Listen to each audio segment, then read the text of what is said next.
botala ngai ndenge na koseka elakisi ke naza na esengo ndenge na kutanaka na bino chaque dimanche pour nous représenter bino journal rétro en lingala facile oyo na betaka yango dada na ndenge ya deux fois te mbote na bino na Kinshasa, mbote na bino na République démocratique du Congo, mbote na Afrique,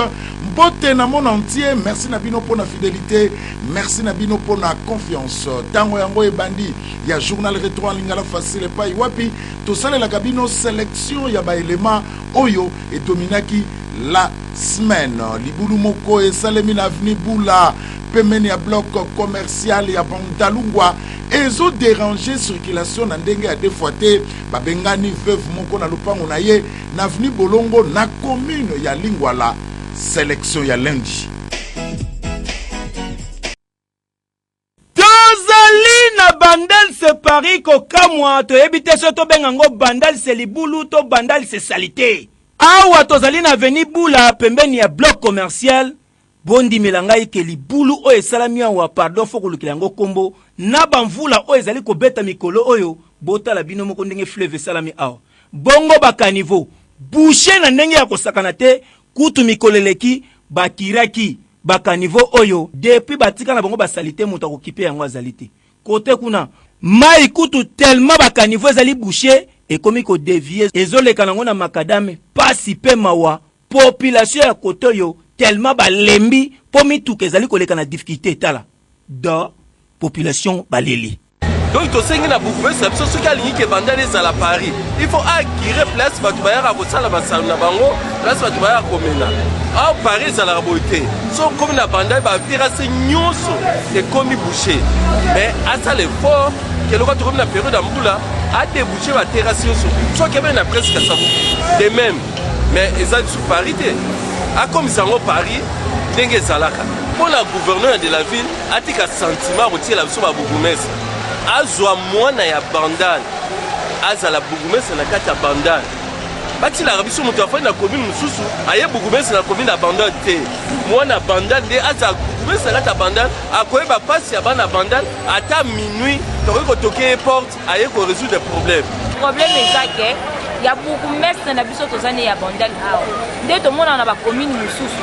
ke basala bani bato ya bapoubele ndenge balekaka baye bazwi bapoubele bato nyonso basali basaite na bango baza na esika moko boke biso tozalaka na esika te donc tozwa mosala mutu na poubele na ye azwi so mwana matiti pa ye azwi abwaki neti ya balabala bo ata bosali bokangisi mutu oya ozonga kende kobwaka eza te kaka ndenge etondeli wana ndenge epolelaka wana ndenge mpe epanzanelaka wana ndenge mpe esilelaka wana donc na mito bourgmestre bandal c'est Paris na lolenga boye papa longange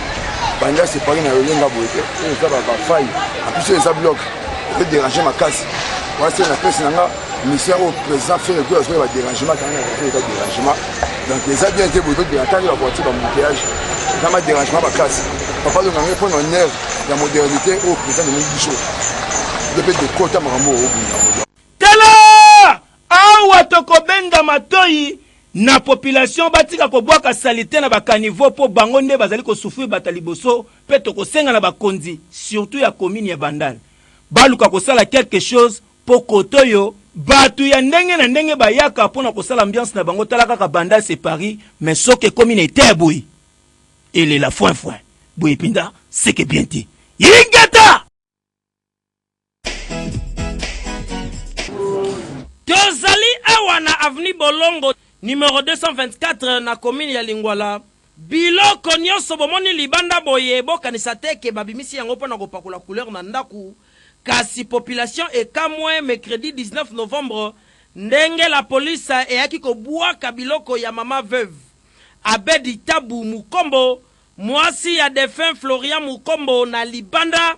et pourtant lopango oyo ezali ya mobali na ye défunt Florian Mukombo oyo atikelaka ye po abokola bana na ye ya etike de façon que ba debliaka kaka ya kolia me bazanga esika ya kolala te kasi biloko nyonso ebima libanda veuve baorpheline libanda selon explication ordre euti na tribunal ya grande instance ya Gombe esika dossier oyo ezali kasi anantana tozoloba boye veuve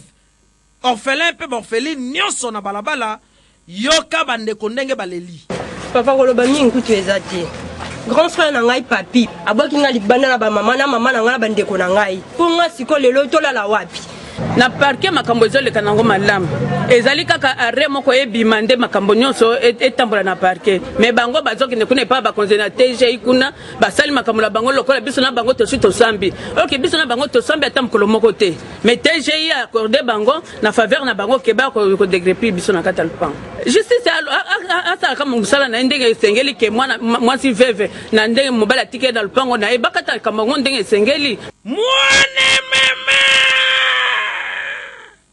awa pe bamvula mikolo eye ya makasi boye veve na baorpheline na ye nyonso pe baorphelin baza na balabala oyo soki mvula ebeti biloko nyonso ekobeba tokosenga kaka na baautorité compétente to pe bakonzi ya justice batala dossier oyo malamu de façon ke bakata yango kitoko match oyo asuivre kutu ekosa toza kotalela toza kozimila Pas érosion na commune Yangaliema ekomi risque makasi pour la population na tangu ya bamvula bondi melangai na Nigeria ntaba eboti mutu kokamwa sélection ya mardi balela biso pe tosala musala ya kolobela bango elanga mobimba kasi mvula yango ebandi solution ya erosion na bango ezozwa makaka te awa na bakartier lokola Sangamamba Ipen pena aveni au Congo population ezalaka awa bandako ezalaka awa boyebi yango kasi érosion modèle ezo déranger bango tala bamvula yango ebandi bayebi te balala na position nini po oyo koyela bango ezali kaka pasi pe mawa libule bandika le ba partie belé zo ba parcelle to ebité to suka habita akozo zo fanda mabuna babu participateur to senga soutien na bino bakonzi okola la boye mukoso kuti partie le pango ekeli to senga pena aide ya gouvernement l'état ate abso likambona tozo ko souffrir wa pona carnivore ya mai ezalité pona ko bwaka mai itatina se ndenge basali na cité mama Mobutu na ba commune mususu bambula so yebani koto tolala kunate basengo basala pona mai vanda ba base tondi tozo bate d'ici 2 ans 3 ans so tosuka yako kamwa ezake umeli makasi bakanisaki na période ya vacances oya ba député bakokita pe bacha makele solution eye la bango nzoka nde foin batikali kaka na pasi na bango ya ba érosion oyo yango baleleli gouvernement ata la bango likambu oyo bango bandako ezalaka awa bakosuka wapi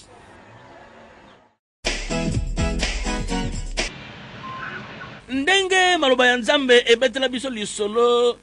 ya mpunda ya prophète Balaam oyo elobaka lokola moto banoko ntango mosusu ya kofaire dormir bato ba le monde entier debout ezali oyo euti na kati ya mboka Nigeria awa na ba Afrique botu na ngani nango lisusu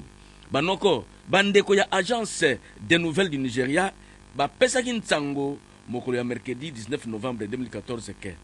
population ya ville ya Adjonto Ekiti ya eta ya Ekiti na sud-ouest ya Nigeria bakamwaki pe bazalaki choqué ebele na ndenge bamonaki ntaba moko ya mwasi eboti mwana na forme ya moto mardi 18 novembre 2014 panique générale ekota na mboka mwana bendana eyindaki mabe bota na mwana ngo yeyo abotami maboko mibale bozwa elongi pe basuki na ye noko na ngai ezala motu na ba organe génitaux ndenge moko kaka na ya moto na kada santu Thomas boka mona boka kwikila bamemaki ye na hôpital pona ba soin kasi lokola moto ya komelisa ye mabele azalaki te akata motema noko yo moto omesana na ba ger biboya boya oya boye oboya yango tote awa kontaba ekomi kobota moto ba scientifique bokota ba laboratoire pona koyekola angaye bakolobi maboko maakolenga toujours yango yo penza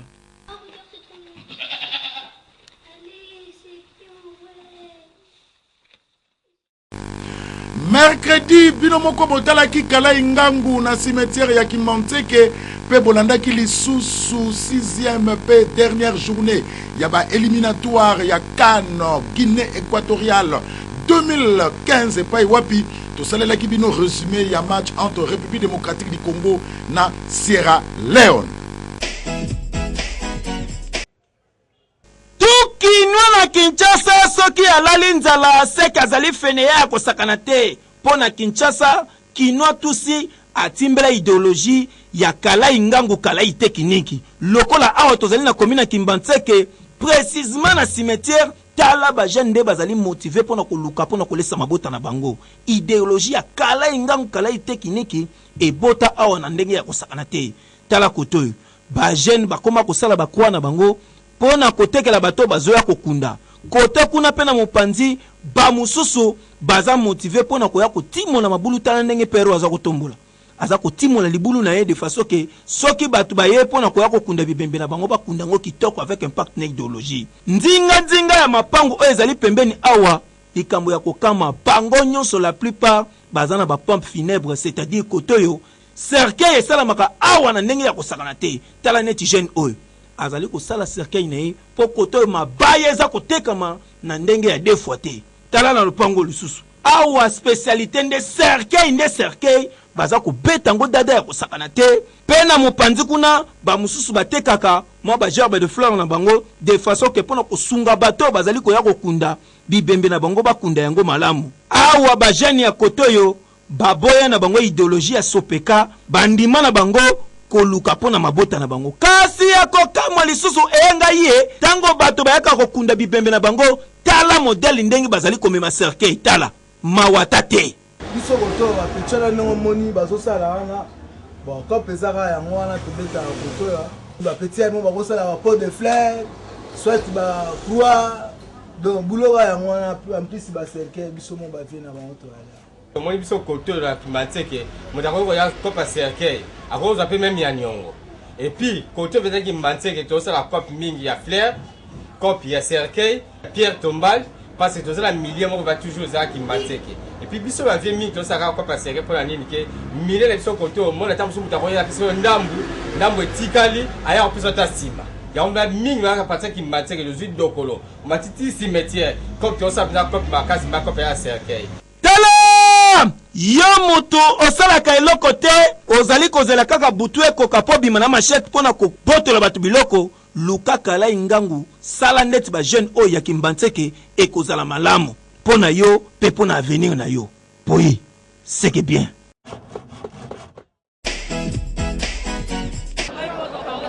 Sixième et dernière journée, Yaba éliminatoire Cannes 2015, Guinée équatoriale et Betami Lelo mercredi 19 novembre 2014. Na groupe D,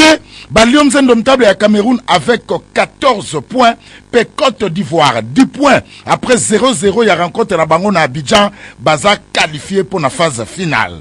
Awa na Kinshasa na Stade Tata Raphaël, match ebani na yango bien pour Baléopard, Bazalaki na besoin de victoire. Kasi na 25e minute, joueur sierra-léonais, Aniati frappe, qui diaba Alanda Boyasuki, 1-0, Tata Raphaël et Kotima Lili. Ba Léopard blessé na mou propre na bango. 43e minute, Bolassia égalisé, 1 but partout. Na deuxième mi-temps, ba Poulet à Flora Ibenge, ba Matisse pression, 59e minute, Kalonji avant-centre congolais, fauché na surface à réparation à Sierra Leone, penalty indiscutable, peu défenseur y a équipe adverse, carton rouge, li bande à Massano. Cédric Mungungu a bêti penalty qui toque 2-1. Léopard posé à Babu pour améliorer goal différence na ye. Na minute ya récupération boye, attaquant à Crystal Palace, Bolassier, amorti de la poitrine, frappe supersonique, 3-1, Osuka Nanzombo. Match Sili, RDC 3e na groupe D avec 9 points. Il faut sikoyo kozela na batango ezali koya après ba match à groupe A, Soki République démocratique du Congo et kozala récupéré comme meilleur perdant. Ah, ba calcul et peut saka mutu pasi. Tozo talela, tozo zimele. Le Bobby de Bolassi, formidable. Jeudi, Bassenzo qualifié ya Cannes 2015 Guinée équatoriale Bayebani, Botalaki Yango, Papa Luenga, ye atongi ndaku ya basak vide na Selembao. Il fallait kozela tina 22h si un match à Tunisie na Égypte pona koyeba sort ya République démocratique du Congo pour mitema ba congolais ezalaki kobeta na ndenga deux fois te.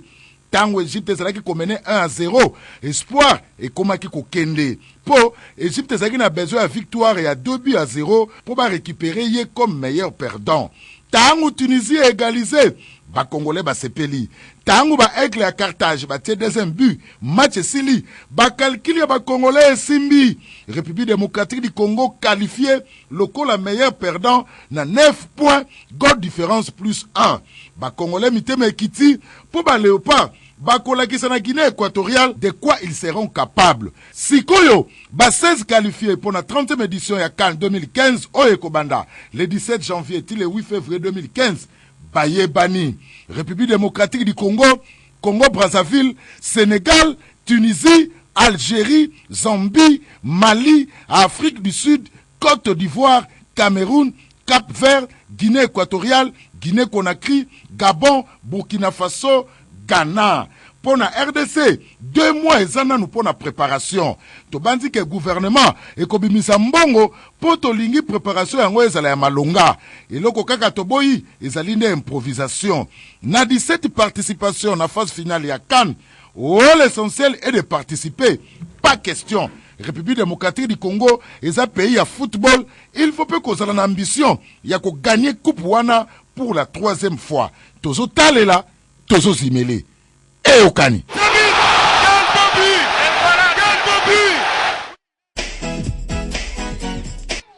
Ndenge balobake tambola na mokili omona makambo ezali ya solo noko na ngai parce que sobokomi awa na avenue Louila numéro 15 na quartier Inga commune ya Selembao na kini c'est le paradis ya ba RDC. Bokomona pe kokamwa ebele na oyo papa Jean Balwenga policier de son état asala. Ndako bozozwa yende atonga yango kokamwa botuna ngai na nini na ba sac vide oyo azalaka kotondisa zelo a classé nyonso kitoko pendako etelemi sans likukuma ndenge bomoni yango boye eza na deporte avec toiture moko elenda bozwa sikoyo épaisseur ya mire noko awa kutu sima eza na place te kaka pavement nde eza ya sima qui a dit que peinture kotia mate ye moko aniata yango avec un pas d'idéologie et c'est la clôture ya lopango même système kaka di na sali ndako yango na basaki vide na tondisi yango mabele etondi cela maintenant na kamati na tongi na bando classe ndenge bamaso basalaka namoni ke oke na kamati poto nani mabele oyo ya rouge na sangisi na mai ya lutoko ntango na niati na bandi ko bamba bisika batu na bambi esili ekauki anatique du sage nde yango wana na sali ndako yekomona na sengi na bakonzi enfin esengo mingi soki biso bakongolais tokomi na mayele ndenge wana voire même bachinois baza bamaître ya misala yango maintenant babandi koconstruire basaki na jelo batonga ndako te me ngai moto ya liboso vraiment na Congo na bandi saki ya jelo nakomisa yango ndako na ndenge bozokoma lokola bosakanaka na bakreativité oyo mbala oyo bozwi mobange na kala ingangu kala itekiniki soki batie ye poids bandako boye akotonga yango pembeni mama ya kalamu pe population oyo ezindaka pa mpa bakote wana ekobika nango sans problème. Wenze ya ba esu eme komi mbanda ya wenze ya ba ya kabundi melangai accoutrement ya ba receveur eza mabe na ndenga deux fois te sélection ya vendredi. Mwa soki nano bayebisa yo te ke wenza bayaka zwa mbanda bondi melangai ke wenze ba esu yango nde koma mbanda ya wenza bayaka, c'est-à-dire que soki okoti na wenze oyo okokuta nyonso na kati lokola bibende mabaya pe biloko mususu oyo nyonso boyebi ke wi soko kena baya kokuti yango te awa okozwa yango me mingi botala ba mama ndenge babotsango kala ingango tala mama oyo azo niata peinture na linzanza na ndenge ya kosakana te oyo mususu kuna asimbi tenai azande kobongisa barre de fer tala oyo azali konika kwanga te kasi azali nde konika oyo ezali mastic na ndenge ya kosakana te bakaro oyo bozali komona ya bandambu yango nde esungaka pe population makasi tala mama ondenga za kobeta ngo dada aza kolavango kitoko po nyonso ekota na kati ya vente bamosusu bazali komema baporte nyonso oyo mpona koluka ndenge nini ya kolesa mabota tosimbi libende toteki tomoni bazosombela biso yango wana mwana tokoti na wenze oyo lelo eye wenze monene akalifungula ekomi wenze ya mabende toyebi kosala bafenetre tozoyebi kosala baporte tozosala biloko nyonso tosombaka na bandako ya bato na bachantier ya bato bazokwesa bandako lokola bazotonga banani baimeble ya minene oyo soki moto asombi lupango eza na ndako ya se alingi asala sikoyo etage biloko nyonso alongoli abengi biso tokei kosomba nde toye mpe koteka misala oyo ekipe susu mobali te mwasi nini tovivre poulet tosalaka masiki ya vitre tosalaka ya banini tosalaka mabende totekaka tala ya solo na Kinshasa likambo ya kalai ngangu kalai tekiniki ezali likambo ya kozala mwasi to mobali te to ezali likambo ya kozala jeune to mama te tala ba mama oyo baponi kalai ngangu ya kitoko mpona kolesa mabota na bango na ndenge ya kosakana te oyo esengo te seke bien yingata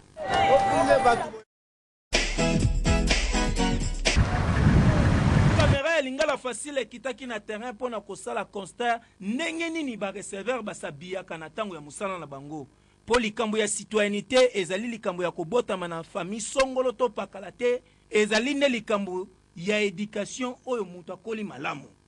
tala lokola reserveur oyo ayebi ke oyo ezali mosala na ye yango nde biro na ye me tala modele alati kupe kutu aza kokipe na ete aza kobelela sans problème oyo mosusu atomboli lipeka na masasamba nyonso ezali komona na libanda na bato kutu bazali na kati bazali koyoka solo pasi pe mawa tala oyo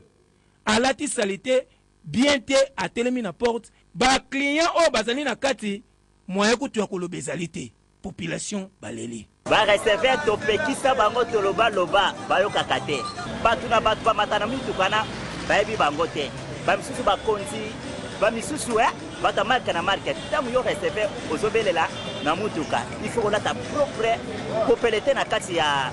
nzoto na yo kilia mpe mosusu bakoki kosepela na yo kolata salite basa mapeke ezomonana partout na partout en tout cas ndenge wana vraimen eza malamu te bachauffeur oyo na bareserveur basalela yango baza ebele bachauffeur bavanda badelela ekole te reserveur fa azala propre faya propre na mosala so reserveur aza propre bato ya mpe bakosekila tala yo reserveur to chauffeur yo moto oyebi ke oyo ezali mosala na yo esengeli orespecte yango c'est-à-dire accoutrement na yo fo ezalaka malamu na miso ya bato mpo oyo nde ezali bulo na yo ozali kolesa libota na yo esengeli korespecte yango mpe kozala na bonne manière accoutrement na yo ezala kitoko mpe façon na yo kozala ezala propre na miso ya bato mpo comportement ya boye neti bareserveur oyo salite solo masasa mbakuta kataka yango te ezali malamu te seke bien te yingata Et bon samedi, accident en avenue de Suileri, pemeni stade de martyr. Bolanda ki yango,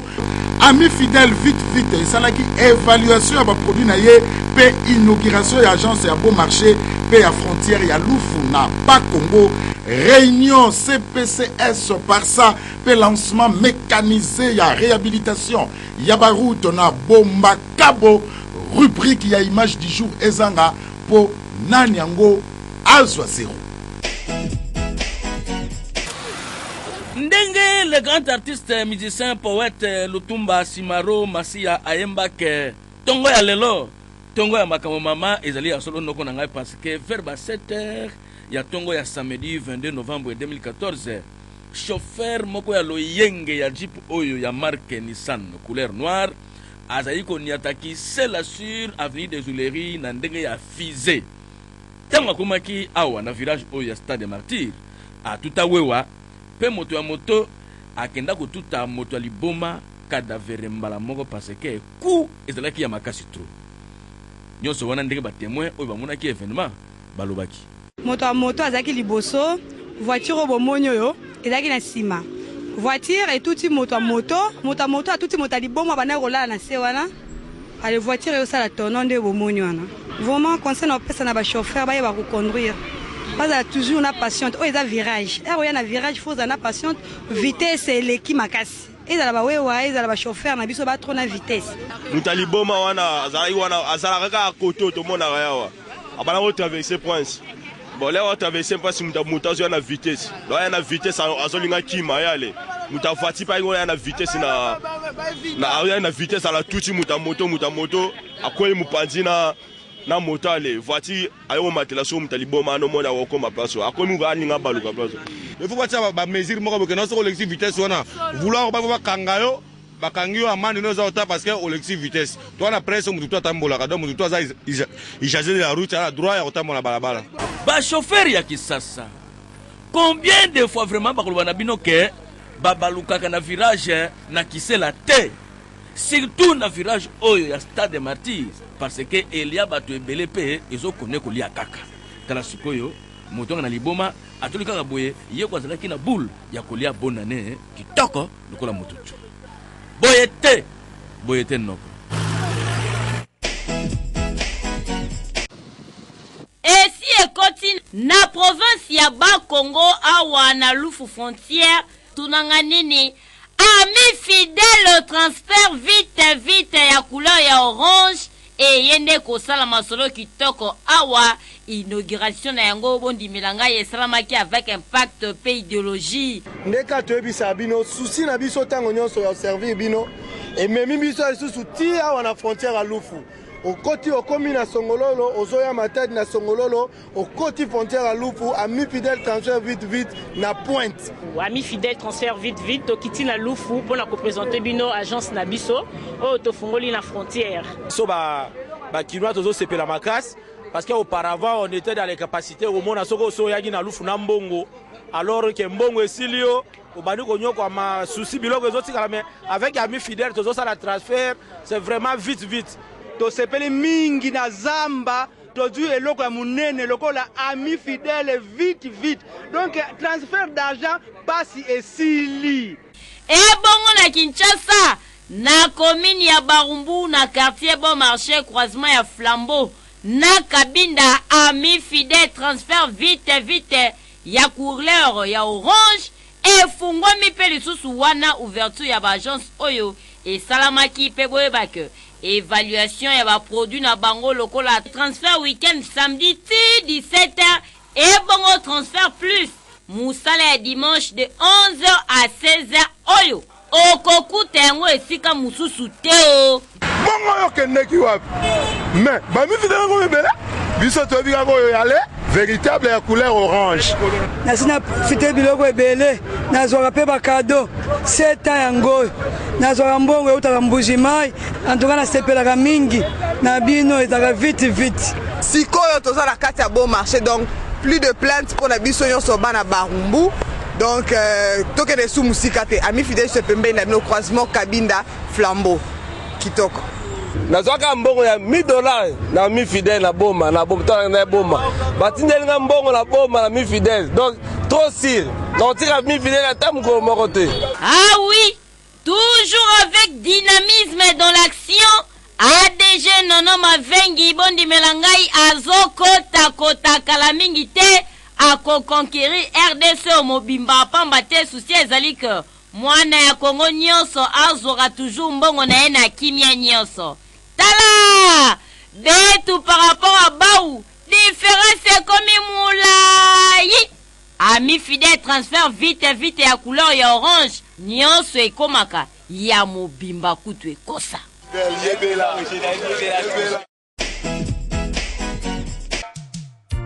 salle ya conférence ya motel Nzekele na Badolite district ya Nord Ubangi nde yambaki réunion ya comité provincial ya coordination pe a suivi ya Parsa oyo kumamaki et pas ya inspecteur provincial ya agriculture Mesengilima c'est ce yango ezalaki essentiellement budgétaire et permetaki kakate ko examiner état d'exécution ya plan ya travail pe budget 2014 ya Parsa na nzela ya 3 unités décentralisées pe ya coordination ya projet na unité nationale ya coordination ya projet kasi ko préparer pe ko présenter projet à budget 2015 ya Parsa. C'est sur Oyo, il y a CPCS et connaîtra qui participation. Il y a inspecteur provincial et agriculture, pays à développement rural, responsable provinciaux, il y a ministère local, intérieur, plan peut suivi à mise en œuvre, il y a révolution à modernité, finance, genre, famille, paix, enfant, budget, industrie, petite et moyenne entreprise, ITPR, transport,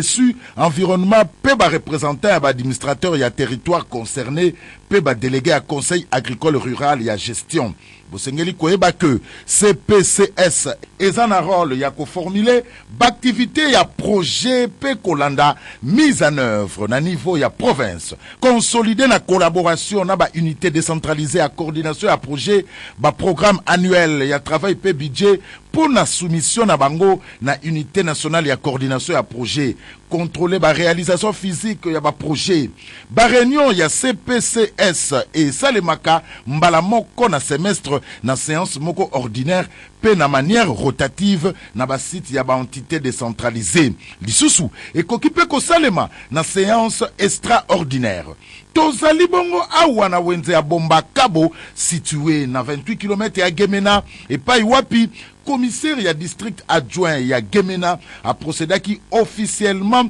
liboso ya population locale na lancement ya ba travaux mécanisés sur ba différents axes ya banzela ko banda Bomba Kabo initiative ya projet par ça Banque mondiale ezali bongo ba axe Bomba Kabo Bozene Boamanda Isape Kungu Dondo na présence il y a 3 administrateurs il y a ba territoire Gemena Kungu pe Boudjala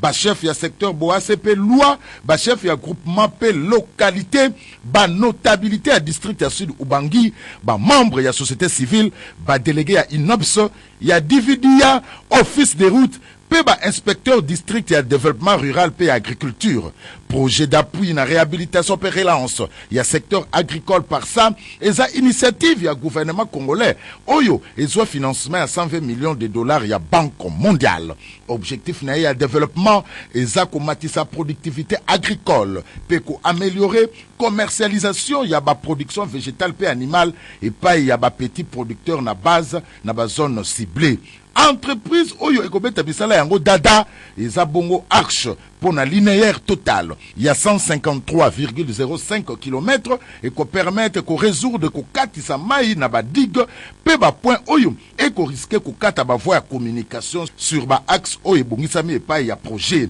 ba travaux yango moko eko consister na reprofilage lourd na port reprofilage léger à ba digue drainage pe rechargement partiel introduit et pas ya chef ya secteur ya Boase administrateur ya territoire ya Gemena asengaki na population et tia misala oyo poa tina suka po ezana intérêt na ye ndenge ezali wana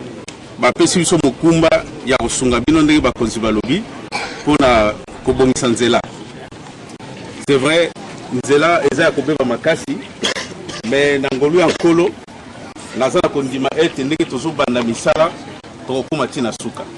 par ça akotaki epai na biso na sidi ubalo tozali koyeba misala ya asali mais lokola ye azalaki mobandisi ya kokota lokola alingi sidi ubangi omoni azali kokotelaka na bandeko boya tokende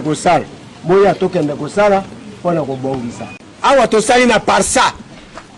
eloko nini biso tosepeli pe soko ekoli te akei tokotika na esengo na likambo nini commissaire ya district assistant chargé à ba questions économiques et financières a salué qui amélioration ya ba infrastructure menée pas ya par ça oyo et piki misisa na nzela ya kotonga pe kobongisa oyo esi esalemi abakisaki que lancement oyo eza continuité ya ba action oyo projet esi esali Maximilien Makwela a lancé officiellement ba travaux na kokata ruban symbolique pe a effectué qui coup de pioche ya liboso na niveleuse na distance ya 100 mètres na axe Bomba Kabo Bozene na par ça musala ezo salemaki tako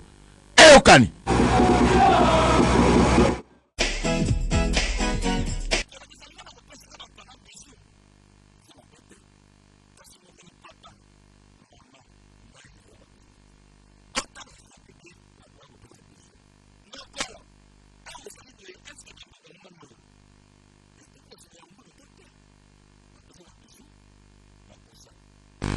Nini yango esilaka te journal rétro en lingala facile Il y a dimanche 23 novembre 2014 et comme na ngona suka merci Nabino Ndenke bozalaki ebele libosa ba poste téléviseur Nabino pona kolanda journal rétro en lingala facile soki bosepeli na yango bopesa merci na Jeringala oya pendinga ibote boye pe merci na Nathan Siata les doyens oyo a monté journal rétro en lingala facile. Lobby lundi 24 novembre 2014, Gilles Ngandola,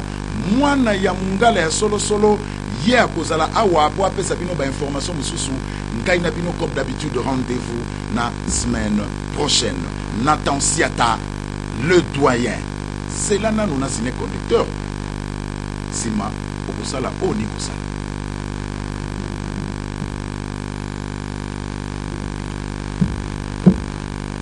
Ah, Natasha, le doyen, coupe-en-zangate, Natasha, coupe-en-zangate.